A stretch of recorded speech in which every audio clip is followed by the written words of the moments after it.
cái này zero adjustment trong này biểu nó on scale này đại nào về số mà đại nào cái mà nó tê tê scale điều hồ select vào nó use check load này lấy biểu thả mẹ nó thoát ra nó khui thay biểu thi đuổi mẹ bỏ nó đây cái mà pointer nó lower back này bỏ nó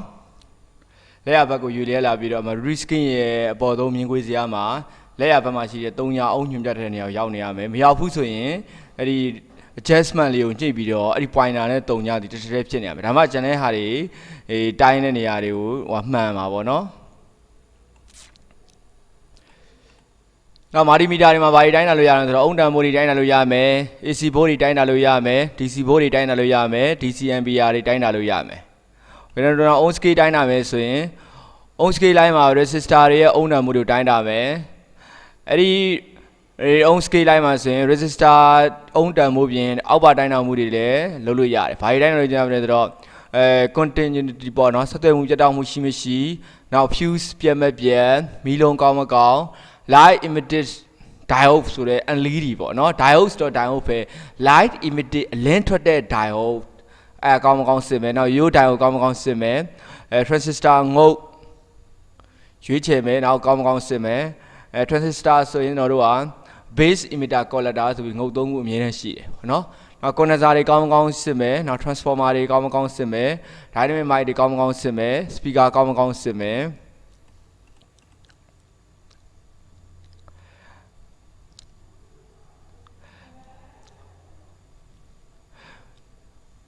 resistor တန်ဖိုးတွေတိုင်းမယ်နောက် on scale ကိုကျွန်တော်တို့အပေါ်ဆုံး line မြင်ခွေရတန်ဖိုးတွေကိုရက်သွားတဲ့နေရာသူ့ရဲ့တန်ဖိုးဖြစ်တယ်ပေါ့နော် resistor တန်ဖိုးတိုင်းတာဖို့ဆိုရင်ပထမဆုံးအနေနဲ့ range selector ကိုလှည့်ပေးမယ်အဲ့ဒီနောက်မှာထောက်တန်အနီးထောက်တန်အနက်တစ်ခုကိုထိတွေ့လိုက်မယ်အဲ့ခါ pointer range scale ရဲ့ level ဘက်လက်ရဘက်ကိုယူတရလာမယ် pointer range scale ရဲ့0 ohm မှာတက်မမတ်ရောက်နေရမယ်မရောက်ဘူးဆိုရင်0 ohm adjust လေးကိုဘယ်ဘက်ညာဘက်လေးကိုလှည့်ပေးရမယ်အဲ့မှာ range selector ပြင်ရွေးချယ်ထားတဲ့အုံတိုင်းနဲ့စကေးစရာပါဆိုရင်အမြောက်လက္ခဏာ 1H1 ရှိမယ် H10 ရှိမယ် H100 ရှိမယ် H1K 1K ဆိုတာ100ပြီးရင်1 10 100 3ကြတွေတစ်လုံးချင်းတိုးထားတယ်နော် 1K ကျတော့ရေးရမယ့်နေရာနံပါတ်တွေအများကြီးဖြစ်မှာဆိုလို့1K K ဆိုတာ3ည3လုံးကိုပြောတာ1000ပေါ့နော်1000 1000 10000ပေါ့နော်1000 1000 တော့အမြောက်လက္ခဏာ 10K အဲ့လိုရနေပေါ်ပြတာအဲ့ဒါတွေကဘာတွေလဲဆိုတော့မြောက်ပေါ်ဂိမ်းနေဥပမာကျွန်တော်တို့ကအမြောက်လက္ခဏာ10မှာထားပြီးတော့ resistor လုံးကိုတိုင်းတာလိုက်မယ် pointer read scale ရဲ့ on scale မှာ50ဆိုတဲ့ဂိမ်းကနေကိုညွှန်ပြနေတယ်ဆိုရင်ဒီမှာညွှန်ပြနေတဲ့ဂိမ်းကနေ50ကိုမိမိထားခဲ့တဲ့မြောက်လက္ခဏာ 10ဆိုတော့10နဲ့ထပ်မြောက်50ကို10နဲ့ထပ်မြောက်တော့900ဖြစ်သွားမယ်အဲဒါအဲ့ဒီ resistor ရဲ့တန်ဖိုးဟာresistor ရဲ့တန်ဖိုးဟာ900 ohm ဖြစ်သွားမယ်AC ဘိုးတွေတိုင်းတာမယ် AC ဘိုးတွေတိုင်းတာမယ်ဆိုရင်ထောက်တန်တစ်ခုကိုတင်းတော်သလိုထောက်ပြီးတိုင်းတာနိုင်တယ်တိုင်းတာခြင်းမပြုမိပါမိမိတိုင်းတာတဲ့နေရာနဲ့ဘိုးမြူများရှိတဲ့ဟာကိုဘိုးမြူများရှိနိုင်တယ်ကိုကြိုတင်ခံမှန်းထားမယ်ခံမှန်းရတဲ့ဘိုးထက်များတဲ့ဘိုး scale ကို range selector လေးကိုဥစွာလှည့်ပေးမယ်အဲ့ဒီနောက်မှာတော့ကိုတိုင်းခြင်းတဲ့နေရာကိုထောက်ပြီးတော့တိုင်းမယ်pointer လက်ဝဲဘက်ကနေလက်ရဘက်ကိုယူလဲလာပြီးတော့အမှတ်တဲ့နေရာမှာရက်တန့်သွားမယ်အဲ့ဒီမှာမိမိထားရှိခဲ့တဲ့စကေးစရာပိုင်နယ်ရောက်ရှိတဲ့နေရာပေါင်းဆက်ပြီးတော့ဘိုးဘယ်လောက်ရှိတယ်ဆိုတာကိုဖတ်နိုင်တယ် range scale မှာဇာတ်ခွက်ကြီး9ခွက်ပိုင်းခြားထားတယ်ကွက်ကြီးတစ်ခွက်မှာအစိတ်ကလေး10စိတ်ထိထပ်မံပိုင်းခြားတာကိုဒီတိုင်းတွေ့ရလိမ့်မယ်ဝင်တော့ဒါကတော့ analog multimeter ပုံပေါ့အဲ့တော့ကိုထားခဲ့တဲ့ selector scale ကို file နဲ့စားမယ်ဆိုရင်အကွက်ကြီးတစ်ခွက်တန်ဖို့သိမယ်ဥပမာဆို selector scale က250ဖြစ်တယ်ဆိုအဲ့250ကို9နဲ့စားလိုက်ရင်50 volt ဖြစ်တယ်ဟောတကအစိတ်ကလေးတစ်စိတ်တန်ဖို့သိချင်တယ်ဆိုရင်အကွက်ကြီးတစ်ခွက်တန်ဖို့ဟာ10နဲ့စားလိုက်မယ်ဆိုရင်အဲ့အစိတ်ကလေးတစ်ခွက်တန်ဖို့တွက်လာမယ်ဥပမာအကွက်ကြီးတစ်ခွက်တန်ဖို့ဟာ50 volt ဖြစ်နေမယ်အဲ့50ကို10နဲ့စားလိုက်မယ်ဆိုရင်5 volt ရမှာပေါ့နော်အဲ့ဒီခါမှာအကွက်ကြီးရဲ့ရည်တွက်နဲ့အစိတ်ကလေးရဲ့ရည်တွက်ကိုပေါင်းဆက်ပြီးတော့ volt ဘယ်လောက်ရှိတယ်ဆိုတာကိုဖတ်ရမယ်အိမ်သုံးလေးဆရာ AC 220 volt ဖြစ်တဲ့အတွက်220 volt ထက်များတဲ့ AC 250 volt scale ကို range selector ကိုဒီမှာဥစ္စာ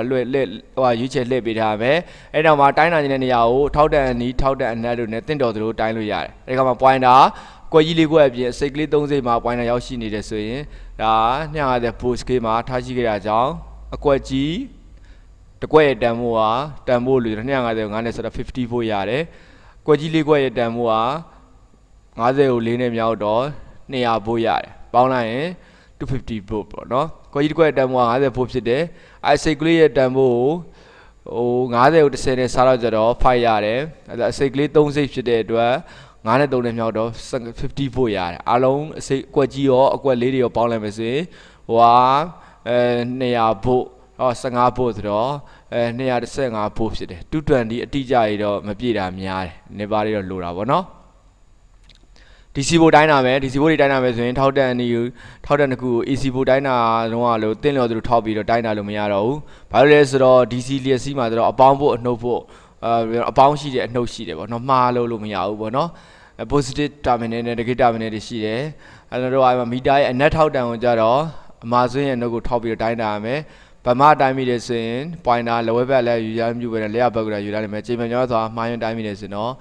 multimeter ပြတ်သွားနိုင်တယ်DCMP ရလုံးတိုင်းတာပဲစက်တလုံးဟာလစ်စားသုံးပြီးများရှိတဲ့ဆိုတိုင်းတာကိုampere တိုင်းတာလို့ခေါ်ပါတယ် multimeter မှာ DCMP တိုင်းတာနိုင်ပြီးတော့ AC ampere တိုင်းတာခြင်းမပြုနိုင်ပါဘူးတချို့မီတာတွေမှာ2.5 ampere အထိအမြင့်ဆုံးတိုင်းတာနိုင်ပြီးတော့တချို့မီတာတွေမှာဆိုတော့ AC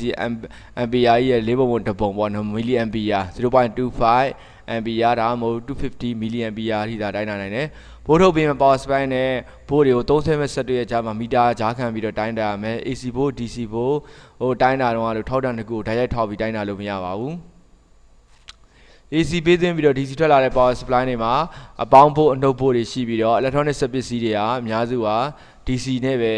အလုပ်လုပ်ကြတယ်အဲဒါကြောင့် power supply ထွက်ရှိလာတဲ့အပေါင်းဘိုးကစက်ပစ္စည်းရဲ့အပေါင်းဘိုးလက်ခံမဲ့နေမှာဆက်သွယ်ရပြီးတော့ power supply နဲ့ထွက်လာတဲ့နှုတ်ဘိုးကစက်ပစ္စည်းရဲ့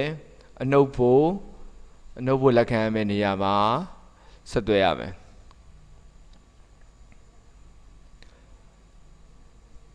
အဲ့ဒါထွက်လာတဲ့ဘိုးတွေကိုဓာတ်ရိုက်ပေးသွင်းတာဖြစ်တယ်ဒီကမှာဘိုးသုံးဆွဲတဲ့ဆက်အား list ampere မြများစားသုံးနေဆိုတာကိုအဲ့ဒီမှာပုံမှန်အတိုင်းတိုင်းတာနိုင်တယ်တိုင်းတာခြင်းပြုမှာမီတာကို ampere တိုင်းတာနိုင်တဲ့ scale ကို range selector ကိုပြောင်းပြီးတော့လှည့်ထားရမယ်အဲ့လိုလှည့်တဲ့နေရာမှာ ampere အများဆုံးတိုင်းတာနိုင်တဲ့ scale ကိုလှည့်ပေးရမယ်လိုအပ်မှအနည်းဘက်ကိုတစ်စင်းပြီးတစ်စင်းရွေးပြီးတော့တိုင်းတရမယ်ပေါ့နော်နောက် power supply ကနေထွက်ရှိလာတဲ့အနှုတ်ဘို့ကိုသုံးဆွဲမဲ့ဆက်ရဲ့အနှုတ်ဘို့ပေးတဲ့နေရာမှာဓာတ်ရိုက်ဆက်သွယ်ရမယ် power supply ကနေထွက်လာတဲ့